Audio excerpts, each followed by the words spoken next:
महाराष्ट्रभर घरगुती सिलेंडरसाठी रांगा लागल्या होत्या।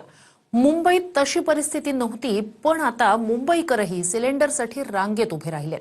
तर वडापावसाठी सुद्धा ठेलेवाल्यांनी आता चूल मांडलेली आहे। घरगुती गॅस सिलेंडरचा तुटवडा आता मुंबईतही सुरू झालाय। त्यामुळेच मुंबईकरही आता रिकामे सिलेंडर घेऊन रांगेत लागलेत। भर उन्हात सिलेंडरसाठी अशा रांगा लागल्यात। ही दृश्य कांदिवलीतील चारकोपची आहेत। 8 ते 10 दिवस आधी सिलेंडरची बुकिंग होऊनही काहींना सिलेंडर मिळालेलं नाहीये। तर नागरिकांचा संताप अनावर होऊ नये म्हणून पोलीस बंदोबस्तात सिलेंडरचं वाटप हे सुरू आहे। चारकोपसह पोईसरमध्ये देखील महिलांच्या रांगा लागल्यात। या परिसरात गॅस पाईपलाईन नसल्यानं सिलेंडरनं एलपीजीचा पुरवठा केला जातो। त्यामुळे सिलेंडर घेऊन महिला मोठ्या प्रमाणात सिलेंडरच्या प्रतीक्षेत आहेत। काय अजून आलेले नाही। रोज 10 वाजता येतात, आज 10 वाजले, 10:30 वाजले, वाजून गेले तरी आली नाही सिलेंडरची गाडी।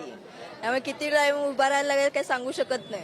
6 वाजल्यापासून इथे उभे आहोत आम्ही सिलेंडरसाठी आणि 4 दिवस येतोय। सिलेंडरवाला बोलतो आज या, उद्या त्या, परवा या असं सांगतोय। 4 दिवस झाले आणि मग आम्ही करणार काय? आमचं सिलेंडर संपलं तर 4-5 दिवसासाठी नंतर मग काय करणार आम्ही लोक? 4 दिवस झाले आम्हाला। 4 दिवसापासून आम्ही इथे उभे आहोत। आम्हाला अजून बाटला भेटला नाही।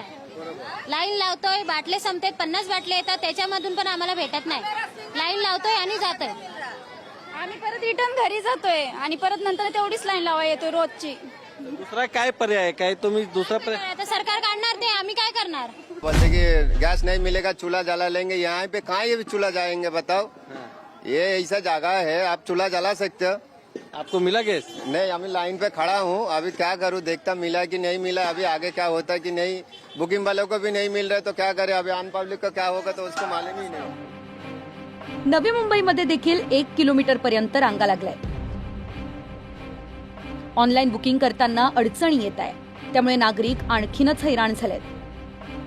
8 बजे आई हूँ मगर अभी गाड़ी भी आया है मगर वो भी आधा ही है और एक ही गाड़ी आ रही है। अभी गाड़ी टोकन बिकन कुछ कुछ दिया? भी नहीं मिला है। कुछ भी नहीं मिला है। आज तीसरा दिन है मेरा। सकाळी 3 वाजता फाटी पण तुम्हाला करता गॅस मिळत नाही? हा मग भेटत नाही, काय करणार? काल आलो, परवा आलो, आज आलो, 3 दिवस झाला भेटत नाही।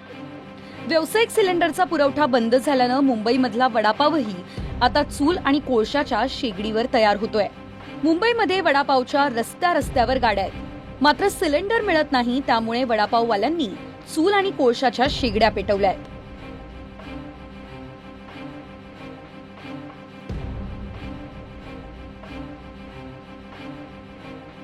आखाती देशात सुरू असलेल्या युद्धाचा फटका मुंबईतील सर्वसामान्य गोरगरीब व्यापाऱ्यांनाही बसतोय। ज्यांचं हातावर पोट आहे अशा लोकांना मात्र याचा सामना करावा लागतोय। पब्लिक बहुत परेशान है खाने पीने के लिए।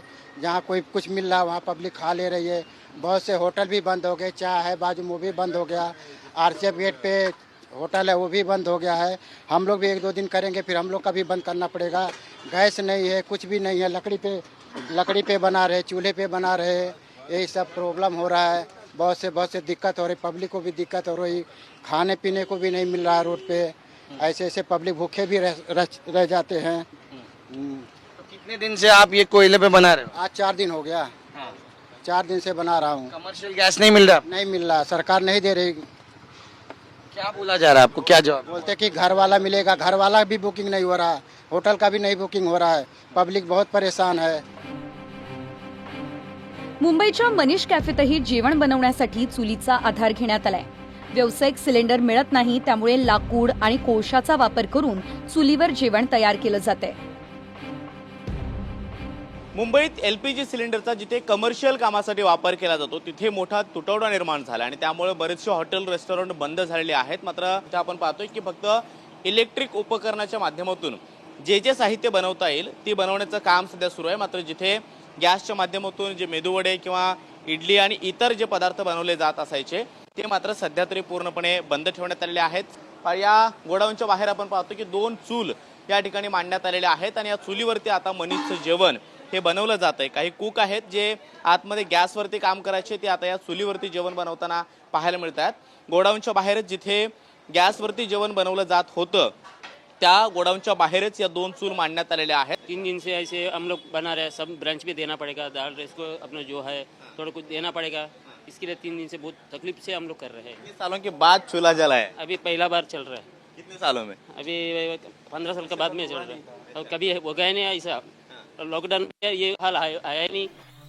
महाराष्ट्रातही विविध शहरांमध्ये सिलेंडरसाठी रांगा लागलेल्या पाहायला मिळत आहेत. पुणे, छत्रपती संभाजीनगर, नागपूर, अमरावतीपासून ते लातूर आणि धाराशिव पर्यंत नागरिकांच्या सिलेंडरसाठीच्या रांगा थांबताना दिसत नाहीये. सकाळपासूनच नागरिकांची सिलेंडरसाठीची धावाधाव ही सुरूच आहे. धुळ्यातल्या एका गॅस एजन्सीमध्ये सिलेंडरवरून SRPF जवान आणि नागरिकांमध्ये वादही झाला. शाब्दिक बाचाबाची थेट हाणामारीपर्यंत पोहोचली.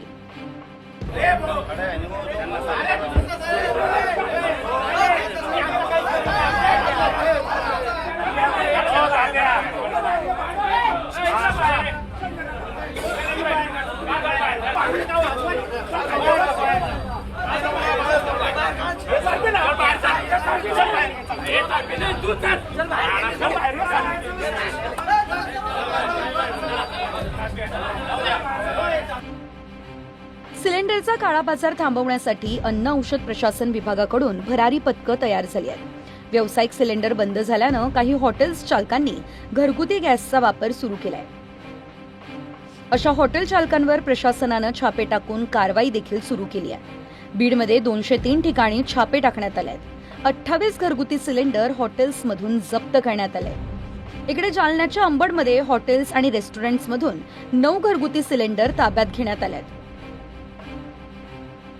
सध्या घरगुती सिलेंडरलाच सरकारकडून प्राधान्य दिलं जातंय. मात्र व्यावसायिक सिलेंडर मिळत नाही, त्यामुळे हॉटेलमध्ये घरगुती सिलेंडरचा वापर काही हॉटेल चालकांनी सुरू केलाय. असे हॉटेल चालक आता भरारी पथकाच्या टार्गेटवर आहेत. Bureau report, TV9 Marathi.